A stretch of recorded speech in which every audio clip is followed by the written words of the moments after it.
El fenómeno de la violencia se convierte en un proceso interpersonal, porque afecta usualmente a tres protagonistas: quien la ejerce, quien la padece y quien la contempla sin poder o querer evitarla.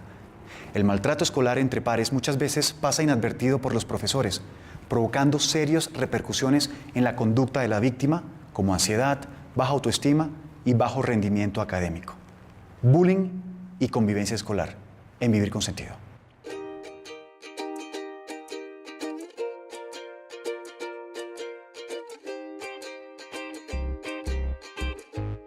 José Fernando, bienvenido. Gracias. Tú eres psicólogo y posees un magíster en educación en la Universidad de Harvard. Además, eres director ejecutivo del programa Aulas en Paz. También eres consultor de ministerios de educación y organismos internacionales. Tienes una interesante hoja de vida, sobre todo para temas de violencia y de paz, ¿cierto? Sí. Ok. José, ¿por qué no hablamos sobre el bullying? ¿Qué es el bullying? El bullying es un tipo de agresión. Ha pasado en el país y en la región que se ha puesto como de moda hablar de bullying, entonces todo el mundo lo está confundiendo con muchas cosas que ocurren en la escuela y fuera de ella relacionadas con la agresión de los niños, niñas y adolescentes. Y el bullying es precisamente importante porque no es cualquier cosa. El bullying es un subtipo de agresión que se caracteriza por tres aspectos. El primero es que es una agresión repetida. No es burlarse de alguien una vez, no es pegarle a alguien un día o burlarse de él, es burlarse, pegarle, excluirlo y decir esas cosas muchas veces. Es repetido. Ya ahí uno comienza a ver por qué el tema es importante. La segunda característica es que es sistemático, es decir, que son los mismos que agreden a los mismos de manera repetida. Y la tercera, que es quizás la más problemática, es que hay un desbalance de poder. El que ejerce agresión siempre tiene mucho más poder que el que es objeto de agresión. Y entonces, cuando uno se da cuenta de estas tres características, de alguna manera ve por qué es un tema importante e impertinente. Porque no es cualquier cosa que tenga que ver con agresión entre niños. Es algo que se da muchas veces de los mismos y que implica a alguien que está abusando de su poder frente a alguien que no tiene poder. Ese desbalance de poder es un desbalance, es decir, de edad o de fuerza o de... Puede ser de muchas cosas relacionadas casi siempre con diferencias. Lo que nos hace diferentes nos hace también tener diferente poder. Y es bien distinto dependiendo del contexto. Por ejemplo, si yo soy fuerte físicamente y alto, de golpe en un contexto determinado yo puedo tener más poder sobre otros y abusar del que es chiquito y débil. Pero eso no es necesariamente cierto en todos los contextos. Hay algunos contextos en donde de golpe el chiquito, por alguna razón, puede tener más poder que frente a los otros, porque digamos se puede rodear de amigos, tiene alguna bandita que lo acompaña o tiene algo en su personalidad que hace que sea más fuerte que los demás. No hay unas características definidas para esa diferenciación de poder. Sí hay algunas pistas: la corporalidad, la estatura, la fuerza, la habilidad para los deportes o la habilidad académica. En las niñas lo estético, las niñas que son más bonitas o percibidas como más bonitas frente a las que no, las niñas que son distintas, que no se visten tan bien, las personas que usan cierta ropa en ciertos contextos, todo lo que nos hace diferentes puede ser objeto de ¿Ese desbalance es solo entre jóvenes? No, hay algunas corrientes que solo piensan que hay bullying entre niños y jóvenes, pero claramente eso se da también entre adultos y en contextos laborales. Se llama mobbing, pero es la misma cosa. ¿Cómo se llama? Mobbing.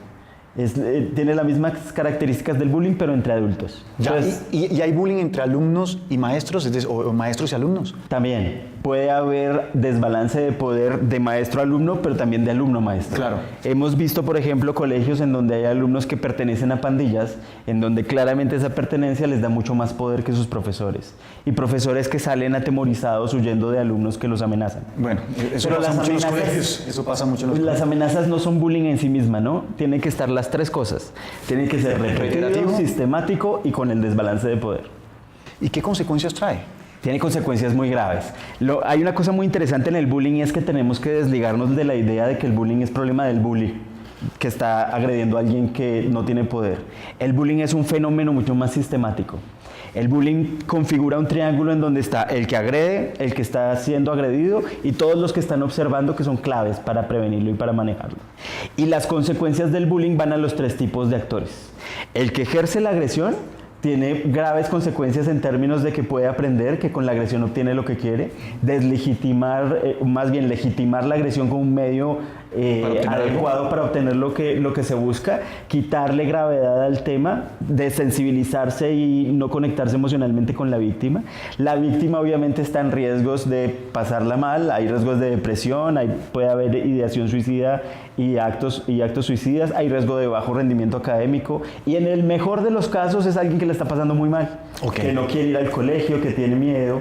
Y hay otro riesgo, en los observadores, que es pensar que no es su problema y legitimar la agresión. Ok, perfecto. Pero la gran pregunta ahora es ¿por qué se hace bullying y para qué?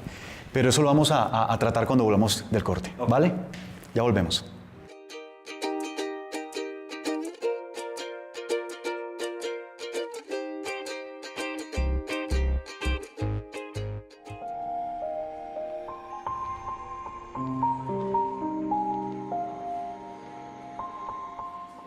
Pero para mí, drogarse no tiene mucho que ver con la libertad, ¿sabes? Yo creo que si tú necesitas fumarte un porro para disfrutar una película de cine, ya vendiste la libertad. La libertad es poder hacer o no hacer lo que yo quiera.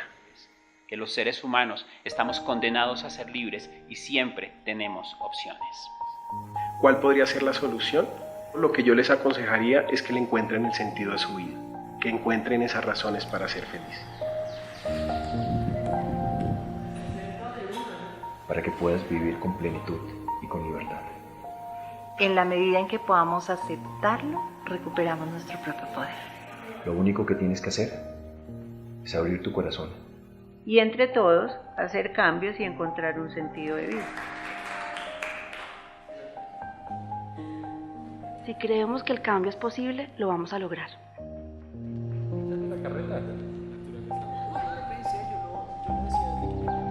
Estamos en ese sentido mejorando la sociedad. La libertad es poder decir, no vuelvo al infierno.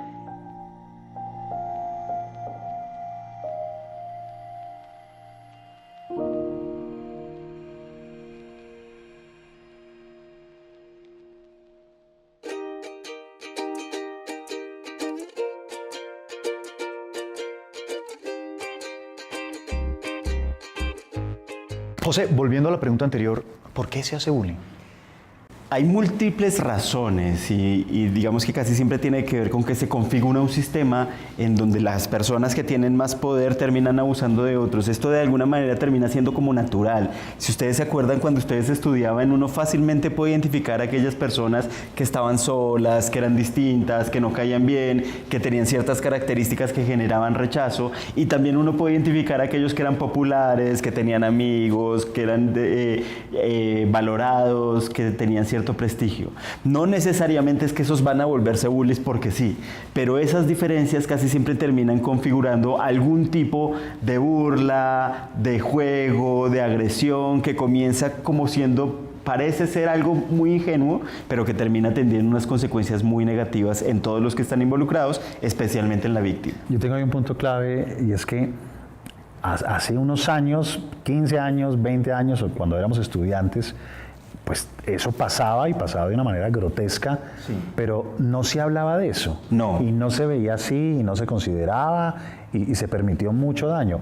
¿Qué pasó? ¿Por qué ahora sí estamos hablando de esto? Pues tú que hablas tanto del cambio cultural, creo que comenzaron a haber cosas en donde ese tipo de dinámicas se volvió algo que comenzamos a ver. Antes era invisible y comenzamos a ver que pasaba algo y que era grave.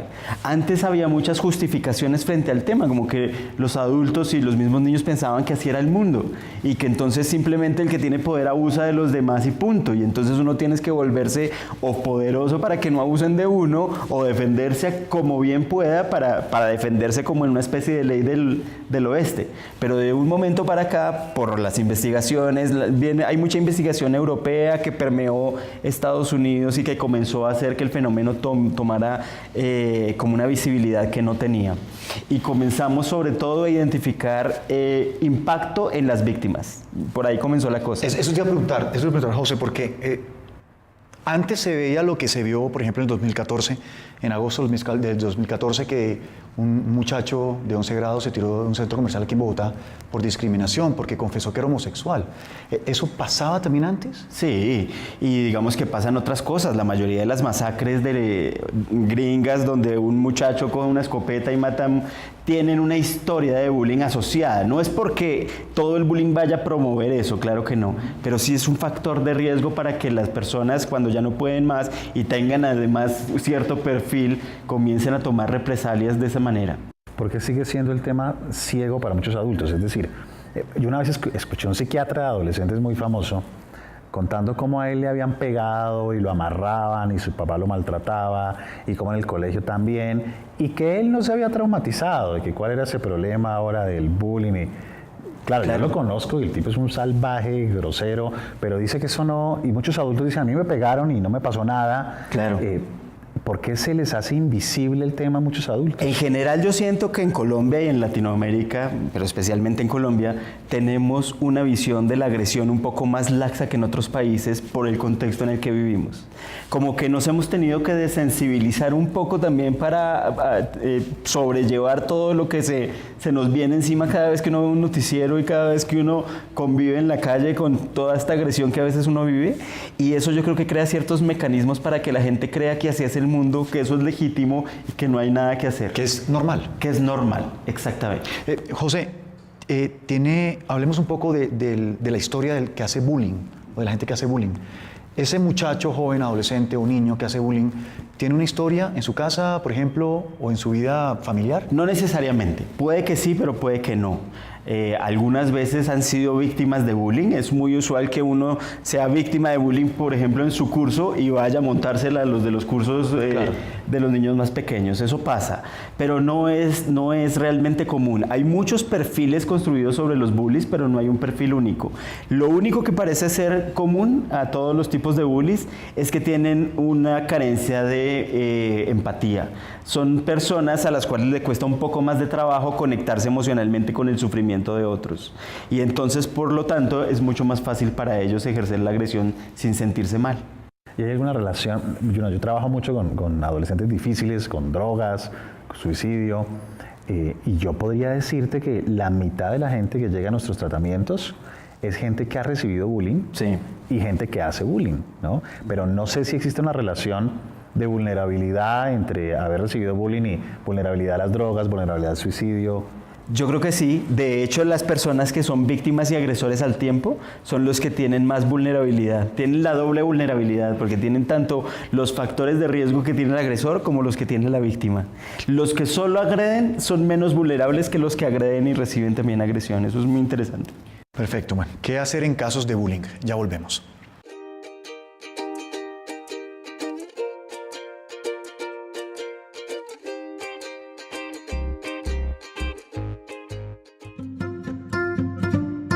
¿Qué es Te Apoyo? Te Apoyo es una iniciativa que integra digitalmente 2 décadas de trabajo con menores de edad y padres de familia. Pero, ¿qué hace Te Apoyo? Nuestros hijos nos piden un permiso como: mamá, me están invitando a la finca de Juan, todos vamos a ir, ¿me das permiso? Yo soy la única que nunca la dejan salir y muchas veces no sabes cómo responder. Ahí apretamos el estómago, fruncimos el ceño y mentalmente se nos cruzan un montón de pensamientos. Y algunas veces damos por sentado acciones que creemos son obvias y pasamos por alto algunos puntos de la comunicación que pueden ser no tan obvios. Recordemos que somos generaciones diferentes. Entonces, muchas veces sentimos amenazada nuestra autoridad ante los cuestionamientos de nuestros hijos. Y para evitar explicaciones o razones de por qué no daremos un permiso, usamos una frase muy común. Porque yo soy su papá y mientras usted viva en esta casa, hace lo que yo diga. Generando en los jóvenes un sentimiento de rechazo. El problema es que sin darnos cuenta podemos deteriorar la relación con nuestros hijos y los dejamos expuestos a peligros reales como el consumo del alcohol, la sexualidad y drogas en edades tempranas. Durante estas 2 décadas hemos recogido información de los temas más sensibles en la educación de los adolescentes. Así, no daremos por sentado nada obvio, ni dejaremos al sentido común una actividad que es nuestra responsabilidad como padres. Te apoyo te dará herramientas y el conocimiento necesario para poder tomar una decisión adecuada y dar argumentos a tus hijos del por qué sí o no les vas a dar un permiso. También te vamos a retar para que por medio de tareas logres explorar la vida de tus hijos, darles apoyo y sentido. Que miremos juntos áreas que no se veían antes, ya que por el trabajo y la falta de tiempo, a veces olvidamos revisar. Así, estaremos más en contacto con ellos y fortaleceremos su entorno. Por último, si tienes dudas sobre su sexualidad, cómo poner límites, bullying u otros tantos riesgos a los que están expuestos, podrás consultar directamente a uno de los principales expertos para que te den una respuesta. Y así, seremos padres más seguros y tendremos hijos más felices.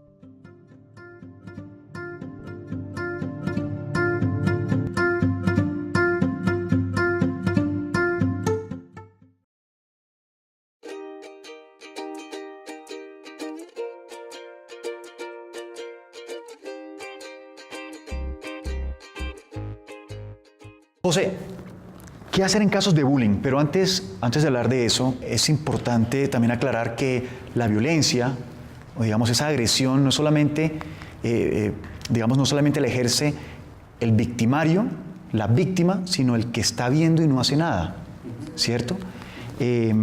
¿Qué hacer en esos casos? Sí, no es que ejerza violencia, pero sí se convierte en cómplice por no hacer nada. Es muy importante para pensar qué hacer, ubicar a las personas en ese triángulo del que está agrediendo, el que está siendo agredido y los que observan. Porque las investigaciones han mostrado que las acciones más eficientes para terminar el bullying no están ni con estos, sino con los que están viendo.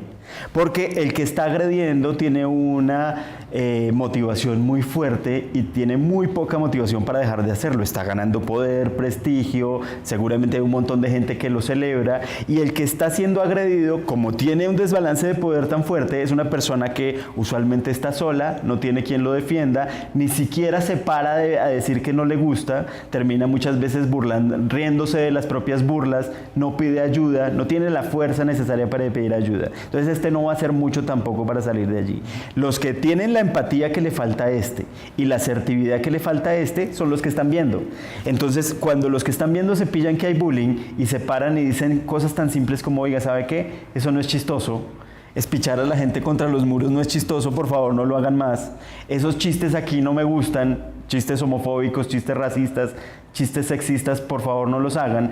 Estos son los que tienen más poder, sobre todo las niñas.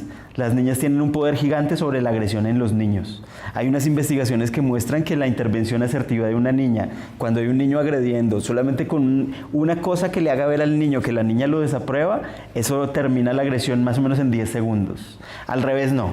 A las niñas no les importa mucho lo que pensemos del asunto. Puede ser verdad. Bueno, y los padres que saben y no hacen nada, pues también es un fenómeno de complicidad. Claro. O los padres que sí saben y van y le dicen al niño, oiga, vaya, defiéndase y péguele para que aprendan que con usted no se mete. Digamos, eso tiene lógica, ¿no? Porque uno dice, pues, ¿cómo por qué no? Pues, ¿por qué no? Porque primero está construyendo un ciclo de violencia, le está enseñando a su niño que las cosas se manejan así. Y eso obviamente no es lo que queremos, más en un país que quiere construir paz y en una región que también la está construyendo. Bueno, ¿qué hacemos? Pero por otro lado, cuando tú le dices a un niño que está sin poder que trate de levantarse contra uno que está acá, lo que usualmente pasa es que este lo estripa. Y entonces lo que logra un padre que le dice eso a un niño en una situación de bullying es que este niño esté en más riesgo y que lo agredan más y peor y que el bullying empeore. Es muy riesgoso eso. ¿Qué hacer? Tenemos papás viéndonos. Si un papá sabe que su hijo hace bullying o le hacen, bien, ¿cómo manejarlo? Primero recordar ese triángulo. Nuestros hijos siempre están involucrados en una situación de bullying, porque el bullying siempre está. Puede que sea víctima o victimario. Sí, no tan visible, pero es víctima, victimario u observador. Entonces supongamos que mi hijo está como victimario. ¿Qué tengo que hacer? Primero, abrirme a la posibilidad de que es cierto, porque lo que hacen los papás casi siempre es decir no. mi hijo no puede ser así, porque además se defienden de un aparato institucional que casi siempre está basado en el castigo, y el castigo no le gusta a nadie, y lo que crea es precisamente que nadie asuma responsabilidad de nada. Entonces, no lo tendría que defender de nada. Piense que esta es una oportunidad valiosa de aprendizaje. Uno tiene que aprender a que uno puede ser agresivo, no es que no lo seamos. Lo que logramos en la vida es más controlarnos, no es que aprendamos a la agresión, lo que hacemos es más desaprenderla, y es aprender a controlarnos y relacionarnos con los demás de una buena forma. Eso lo puede aprender el hijo de uno cuando puede estar agrediendo a otros. Y lo siguiente que tiene que hacer es prepararse por los ataques de los otros papás. Porque si es cierto que mi hijo está agrediendo a otros, las otras familias se me van a venir y van a pedir sangre. Y entonces yo tengo que lograr desligarme de eso, no tomarlo de manera personal y darle la vuelta para que sea realmente una oportunidad de aprendizaje, para que mi hijo y nosotros como familia aprendamos algo. Bueno, y si es el caso contrario, le hacen bullying a mi hijo. Ahí lo primero es controlarnos. Porque cuando un papá siente que están agrediendo a un niño, también va a pedir sangre y va a llegar al colegio a pedir cabezas. Y pedir cabezas no tiene sentido porque esta vaina no es de una gente que es mala, sino es una dinámica. Y entonces, después de que me controlo, lo que puedo hacer es primero apoyar a mi hijo. Decirle, yo estoy acá, vamos a hacer todo lo posible, es una situación difícil.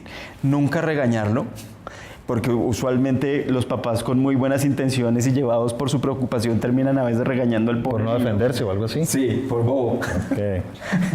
Y obviamente eso es lo que menos necesita un niño que no tiene poder y que están agrediendo. Si lo agrede el papá, que también tiene poder, termina el papá también haciéndole bullying sin querer. Con buenas intenciones, esto no lo hace nadie con malas intenciones. Lo otro es trabajar para que ese niño se empodere, que tenga amigos es fundamental, que sepa pedir ayuda y a quién. Que él reaccione cuando lo están agrediendo, no que se quede callado. ¿Pero reaccione cómo? Primero, sin agresión, porque la reacción agresiva no solamente lo pone en más riesgo, sino que construye un ciclo de violencia que queremos terminar. Y seguramente lo van a seguir molestando todavía más. Algunas veces es tan simple como que el niño se pare, mire a los ojos al que lo está molestando y le diga, ¿sabes qué? Por favor, eso no lo hagas más. Pero por definición, a ese niño le cuesta mucho hacer eso porque es el que no tiene el poder psicológico y físico para hacerlo. Pero lo puede lograr. Hay programas de empoderamiento y de entrenamiento que van desde cosas muy puntuales como esas del lenguaje no verbal. ¿Cómo te vas a parar? ¿Cuál es el tono en el que le vas a hablar? ¿Cómo lo vas a mirar? Ese tipo de cosas es importante. Pero también rodearse de personas. ¿A quién le puedes pedir ayuda? ¿Al profesor? A otros adultos, me tienes que decir a mí cada vez que te pase. Y siempre comunicarse con el colegio de inmediato ante cualquier sospecha. Porque los colegios ahora tienen el deber de construir rutas de atención sobre el bullying y sobre todas las cosas que atentan frente a la convivencia escolar. Es un proceso, lo estamos construyendo, vamos a demorarnos seguramente, pero el colegio es el primer paso. Hay que evitar contactar a los otros padres. Contactar a los otros padres casi siempre es agrandar el problema. Porque los papás obviamente tienen muchas emociones ahí involucradas y terminan peleando entre papás, y lo que era un conflicto o un problema de agresión entre niños se vuelve un conflicto de agresión entre familias. Pero lo más importante no es el papá del bully o el papá del victimario, de la víctima, perdón, es el papá del observador, que son la mayoría además, y que son los que tienen el poder de determinar la cosa. Y además hay algo muy bonito en términos de educación para la democracia, y es que el problema de la agresión no es pillarse a unos malos para castigarnos, ni compadecer a unas víctimas y algunas veces revictimizarlas, sino crear una dinámica en donde el grupo mismo se autorregula y donde los observadores se vuelven responsables de lo que le pasa a todos. Ok, bueno, José, desafortunadamente se acabó el programa y en resumidas cuentas es un tema también de conciencia, de tolerancia para amar la diferencia en el otro. Muchas gracias por habernos acompañado, gracias Efraín. Muchas gracias. Y a ustedes gracias por estar aquí con nosotros.